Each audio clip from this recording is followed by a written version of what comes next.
Good afternoon. Welcome. Welcome back. It is really a great honor and a great pleasure and privilege to be here amongst you. And I must begin by extending, first of all, my most sincere gratitude and thanks, and my warmest thanks to Mieke Bal for this generous introduction and this generous invitation to share in this space with her today, and to respond a little bit to her third event in this lecture seminars. To be invited by Mieke Bal to participate in a project or a dialogue is always to be invited to think beyond the boundaries of one's own thought, to experiment, to think creatively in response to problems that matter, real problems, and embark, in her words, on a journey, an adventure of thought. So I'm very grateful for this opportunity and for an opportunity that is one of continuing dialogue that we've had for some time now. And it was so exciting to be able to work with Mieke on the book that she spoke about in this series, which you introduced so generously. Thank you. I must also thank today the College of France. It is a really sincere double pleasure to be here, to be able to speak here at this venerable institution whose intellectual history has been such an inspiration. Thank you to Kamini Vellodi for her help in organizing the event today and setting up the translation, and of course to the wonderful translation team who are working hard as I speak. So what I would like to attempt in this short intervention is to offer a response to Mieke Bal's lecture that teases out and restages some of its claims and concepts and the interstices between them, whilst exploring what might happen when we extend or reshape some of their parameters and horizons. So rather than a set of questions or direct responses to what she's spoken about today, my aim is somewhat to construct a more indirect problematization, which might suggest an atmosphere, I hope, of recurrence with difference. In this sense, it may be that I am enacting a type of quotationalism, as Mieke has set out in this lecture, and this would be very much a testament to the regard in which I hold her work and its continuing example. I wish to start this interchange with Mieke Bal with a focus on the question of the inter, rather than the terms that are related through it, such as media or culture, language or discipline.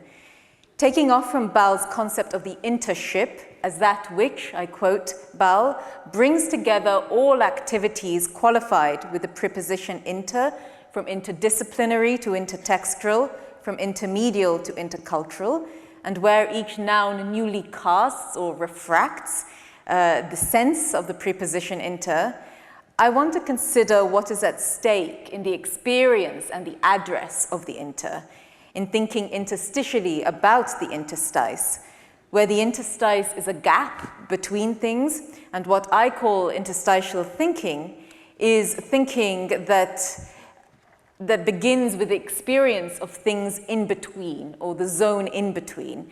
Those things we don't recognize, the differential zones and blind spots within our field of perception, and an investment of such experiences as conditions of inquiry and the production of new ideas and ways of thinking.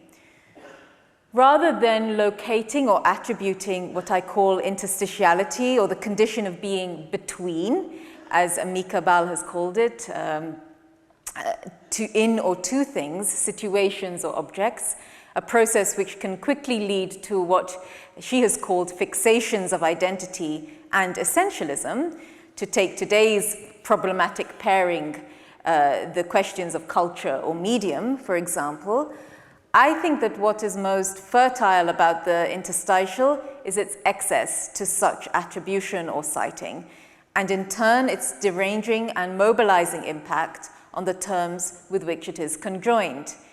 That is, interstitiality challenges how we think about the identity of media or culture, language or discipline. So rather than attempt to define one type of practice as intermedial and another as not, we might instead ask ourselves with Bal, who is of course herself a pioneer of interstitial thinking, her work constantly ranging between and across disciplines, across chronological and geographical boundaries, to prize apart the spaces between. We might ask ourselves with her whether all media might be seen as intermedial. And likewise, might not interculturalism too be a condition or experience of betweenness, rather than a defining attribute of certain environments, histories, or discourses? From addressing the stakes and the senses of interstitial thinking, we will be able to offer a few remarks on the affinities between intermediality and interculturality, for there is no correlative or definitive relation binding these two terms. The intermedial is not always intercultural. The intercultural is clearly not always intermedial. What links them and gives to them their common effects and their potency is their interstitiality, their condition of betweenness. In its distinction from multi, intra, or trans, the preposition inter has to do with the potency of difference in itself, in distinction perhaps to the many things of the multi, the internality of the intra, or the across of the trans. Interstitial thinking is not about collating lots of different points of view or bypassing them in favor of a perspective that traverses them, but rather of affirming the interval, l'écart, as a site of fecundity, of potential. Interstitiality posits itself against the identitarianism that will always take the side of one or another. And I am taking the notion of difference in itself here from Gilles Deleuze, who once described his own philosophical project, he describes in the preface to Difference and Repetition, as to think difference in itself independently of the forms of representation that reduce it to the same, to register an intense world of differences that disturbs the structures that support thought's recognition of itself and its objects. From the interstitial perspective, familiar and recognizable things, that is, things made familiar or recognizable with respect to given contexts or frames of reference, which may be medial, linguistic, disciplinary, and cultural, and other, indeed, are all made strange. In inquiring about how the interstice, or in her words, the being between, might be accessed or produced, Mieke Bal places us straight away in the terrain of art. So this is what I will be focusing on.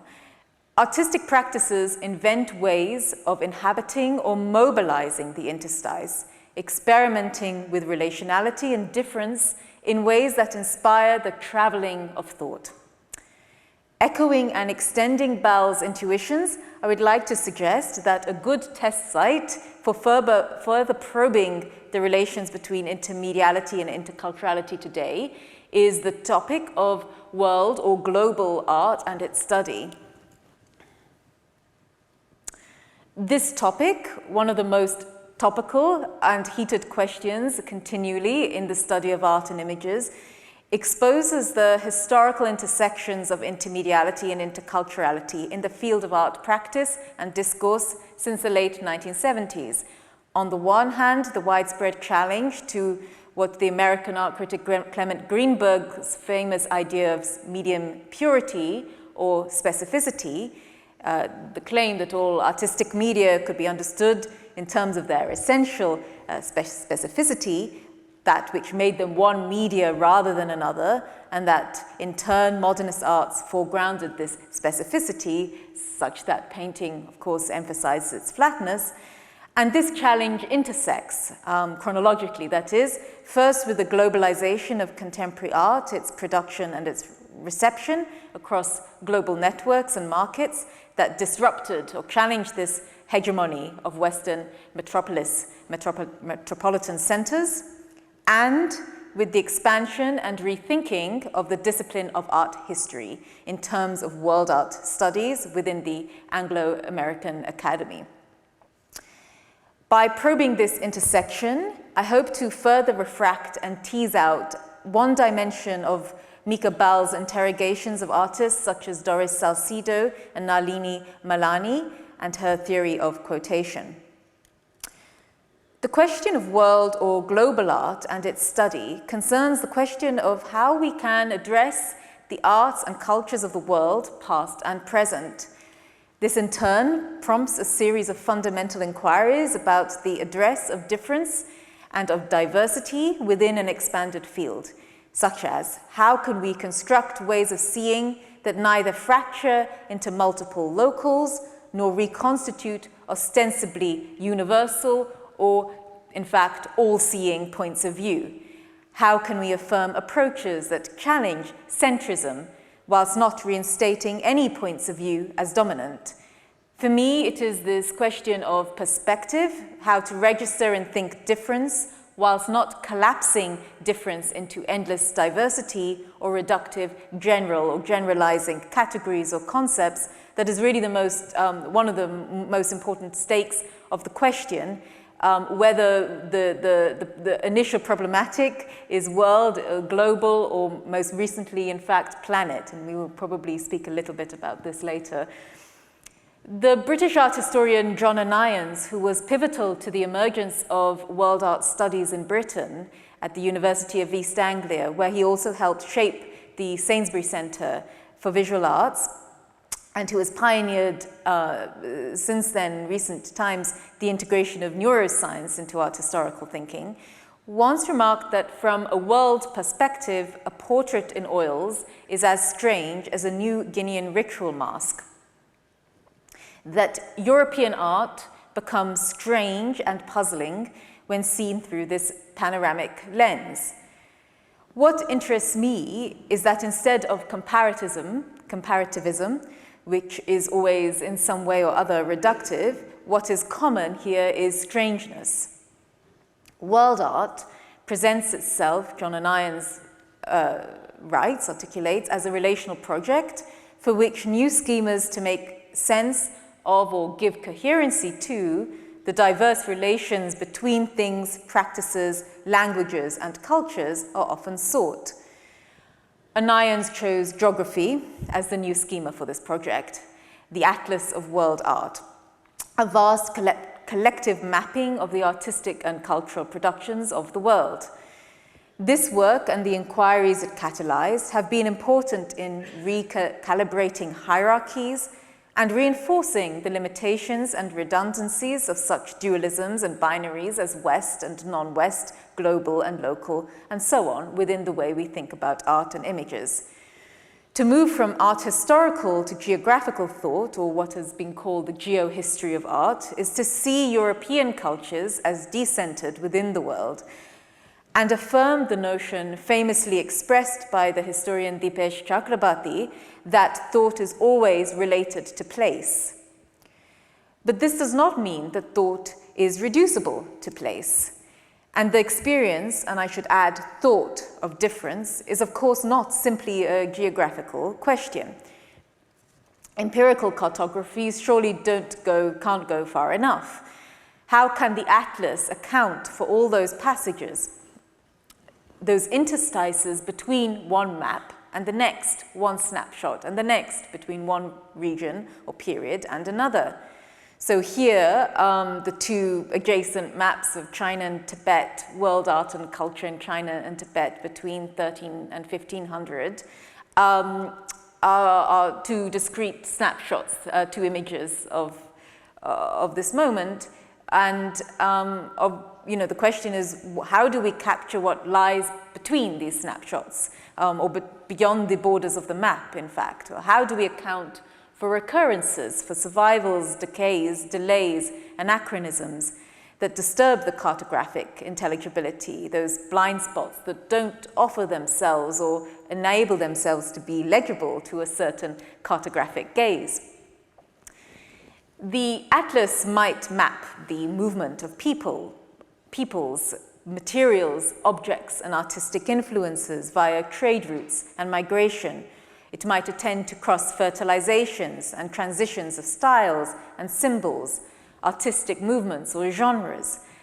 And without a doubt, the study of symbolic forms that was a major vector of the cross-disciplinary inquiries of early 20th century Kunstwissenschaft and indeed Kulturwissenschaft remains an acknowledged element within world and global art study today. But movement is, through its representation, converted to an arrested case. A trade route is as frameable in time and space as a portrait. Categories of geographical area or chronological period restore identity as a means of registering cultural difference and dynamism, and treating difference as a mode of attribution of groups, peoples, or classes of things is an operation through which division is retained or can be retained. Indeed, was it not such categorization of difference that was so controversial in the inaugural exhibition of global contemporary art in the 1989 The Magicians of the Earth, of which the theorist and artist Rashid Arin put it, the binarized concept of the show, on the one hand, a modernist avant-garde belonging to European artists, and on the other, traditions, folk, indigenous, attributed to non-European peoples, was seen to reinforce inequalities and othering, to use Gayatri Spivak's term, attributed to non-European peoples. Leading to a cultural mummification. Irene here replays Frantz Fanon's terms. What the exhibition overlooked, as he and others argued, was precisely an interstitial category, that category of non-European artists practicing in transnational, modernist, avant-garde, and contemporary idioms and genres. But is identification and representation of the interstice the solution? Whilst Irene's own critical response with his exhibition, The Other Story, of the same year, may have broken with one particular binary by representing a new category of difference, that is, Asian, African, and Caribbean artists working in post-war Britain, he too ends up mummifying difference in terms of ethnic origin. But isn't to think interstitially, to deterritorialize, to unhinge things from the given semantic contexts and frameworks of intelligibility through which representation can be staged? Wasn't that how Homi Bhabha developed the notion of the interstitial perspective in his 1994 book, The Location of Culture? He wrote that it is in the emergence of the interstices, the overlap and displacement of domains of difference, that the intersubjective and collective experiences of nationness, community interferences, or cultural value are negotiated. Rather than the representation of difference as a reflection of pre-given ethnic or cultural traits set in, I quote him, the fixed tablet of tradition, and corresponding to the essentialism of multiculturalism as he saw it, subjects are for Bhabha formed in between or in excess of the sum of these differential traits. The inter functions as the zone for translations and negotiations. As an example of how such construction can wrest the past from the homogeneous time of tradition and its preservation of originary identity, Bhabha brings our attention to the way in which the African-American artist Renee Green challenged the essentialization of blackness in her site-specific pieces, such as here in her 1990 work, Sites of Genealogy, which used architecture's interstitial spaces to disrupt binary conceptions, and Renee Green used the stairwell in this building as a particular site of problematization between the two levels and their hierarchies of the ground floor and the first floor.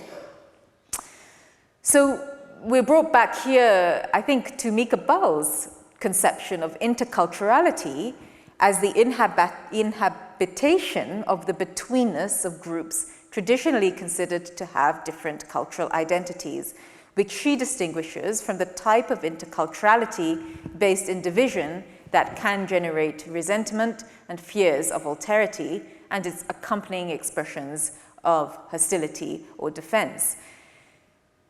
The interstice as a zone of difference in itself, then, demands address as a world beneath the qualitative diversity through which we distinguish things from each other as identities.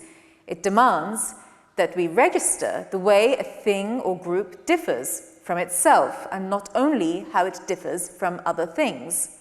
And this links to what Rosalind Krauss, in the previous slide that I put up, calls the heterogeneity of media in the post-medium age, that media are essentially self-differing. They're differing from themselves internally.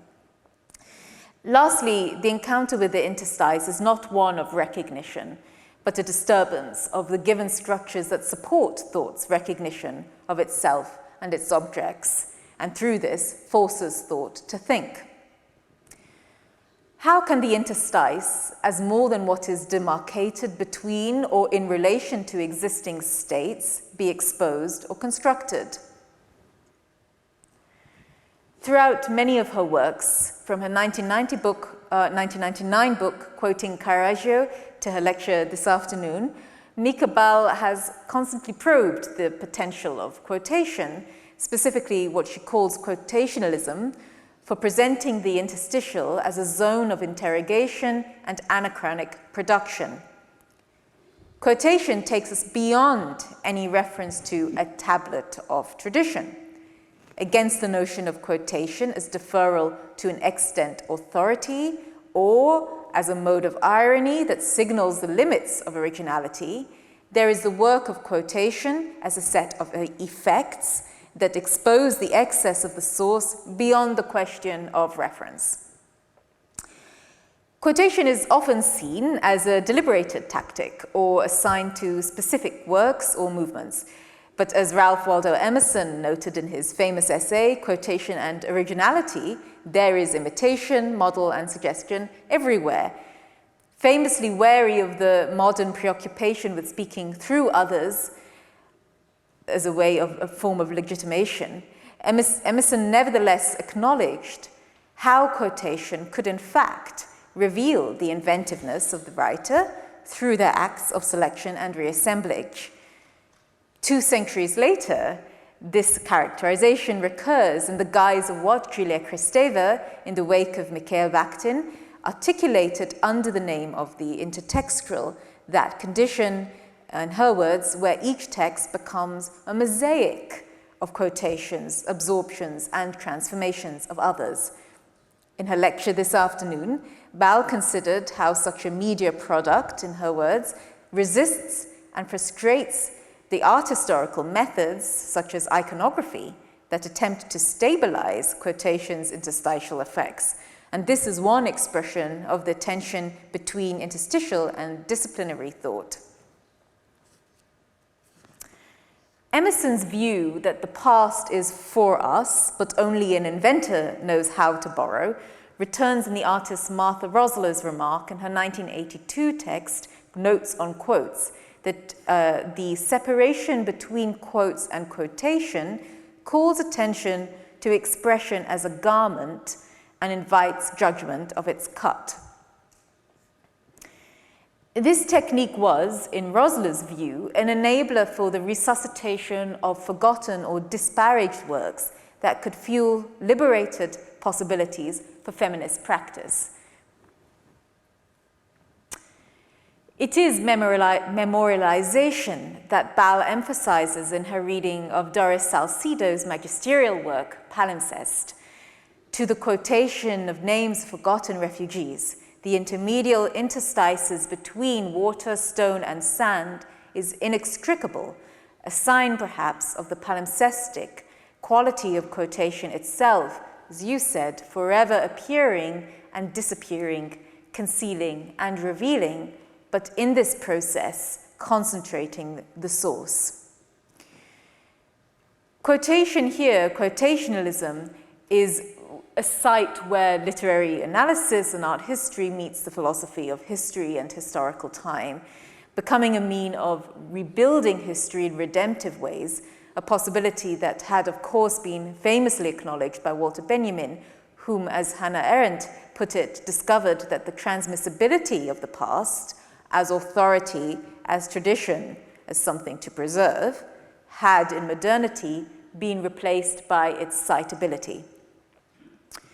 In his much cited convolute N of the Arcades project, Benjamin wrote that this work has to develop to the highest degree the art of citing without quotation marks.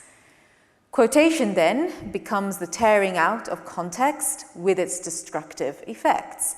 It produces a thought fragment that blasts the continuum of history, at once exposing the difference within the source and concentrating that which repeats differently each time. In Bal's words, quotation enables an intertemporality, a type of anachronism or preposterous history that actively intervenes in history, complicating the idea of precedent as origin. As she says in the opening of her book of the same name, quoting Caravaggio changes his work forever, and we might add, it also changes the subject, the name of the subject who quotes. Rembrandt, his quotation of a self-portrait in The Night Watchers. I shall continue.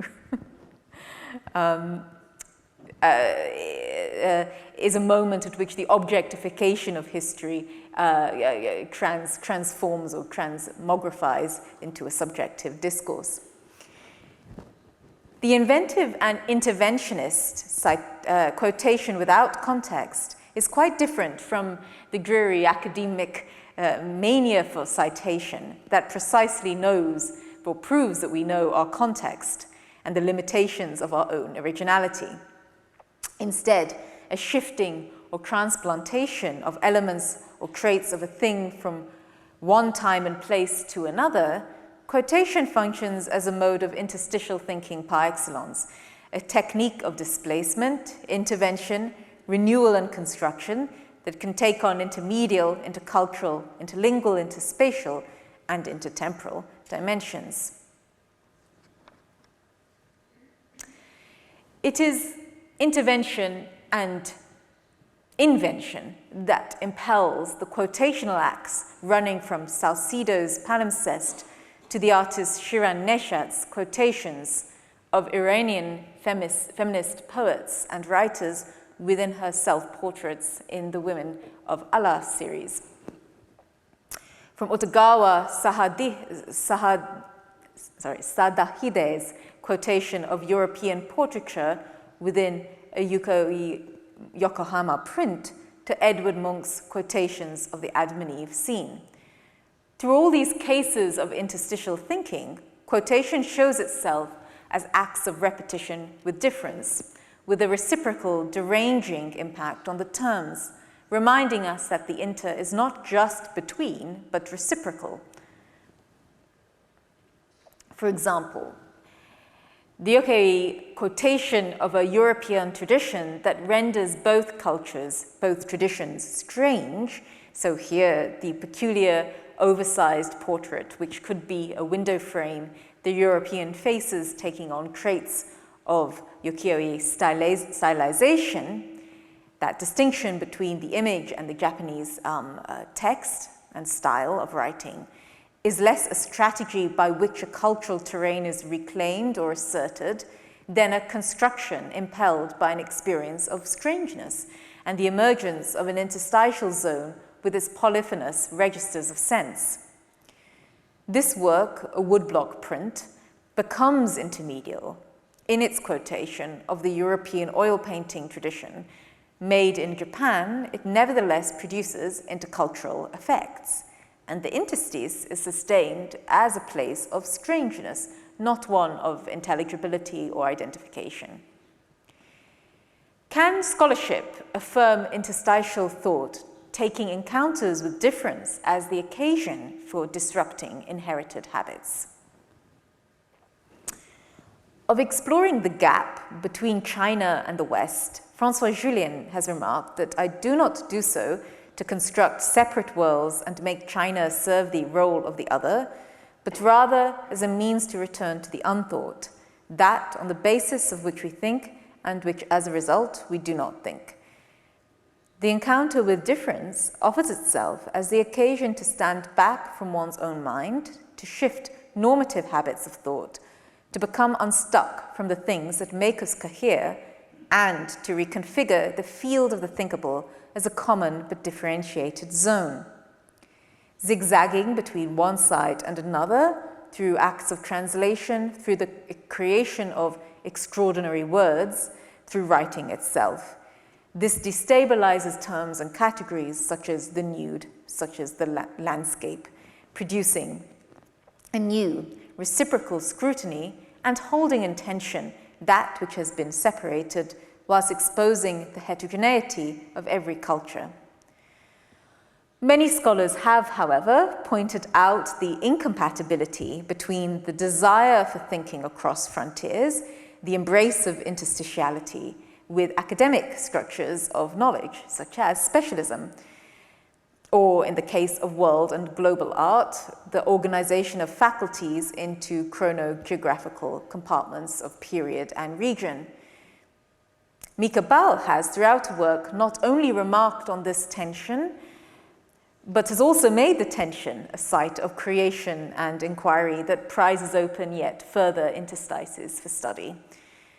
Interstitial thought is an attitude, it's an ethos, it's an approach.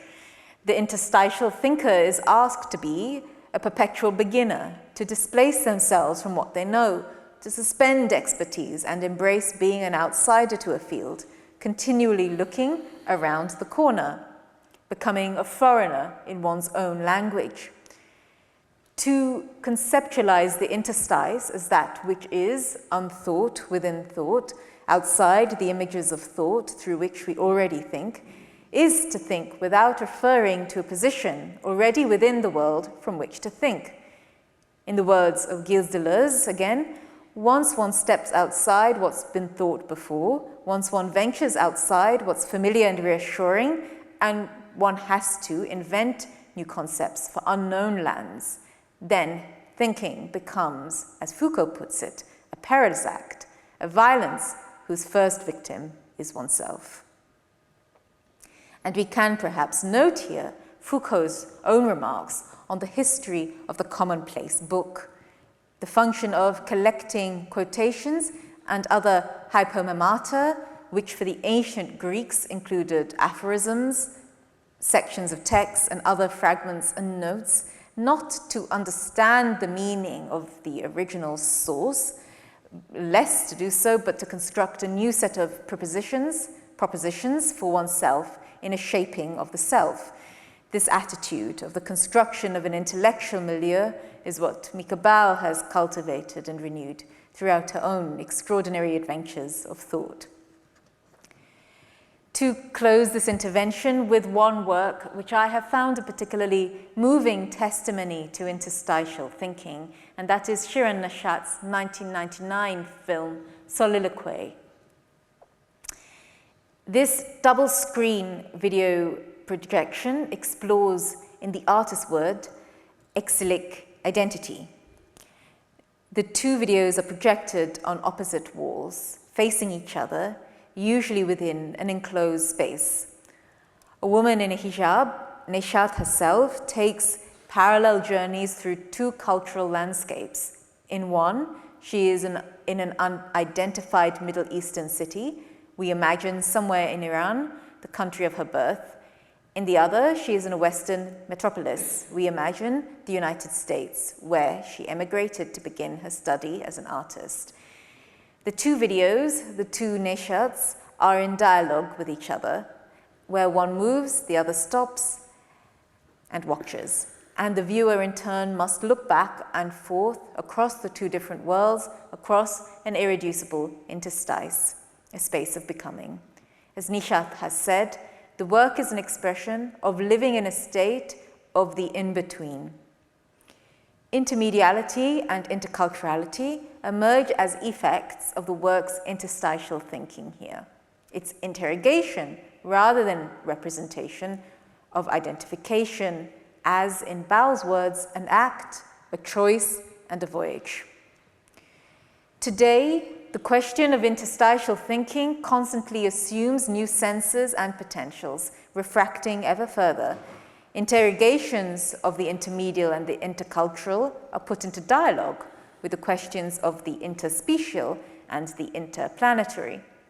The stakes of ensuring interstitial zones are nourished within academies is vital against the objectives of identity politics for partial and therefore potentially divisive forms of recognition. The question of interstitial thinking becomes urgent as an experience of difference that does not submit difference as a trope for affirming division.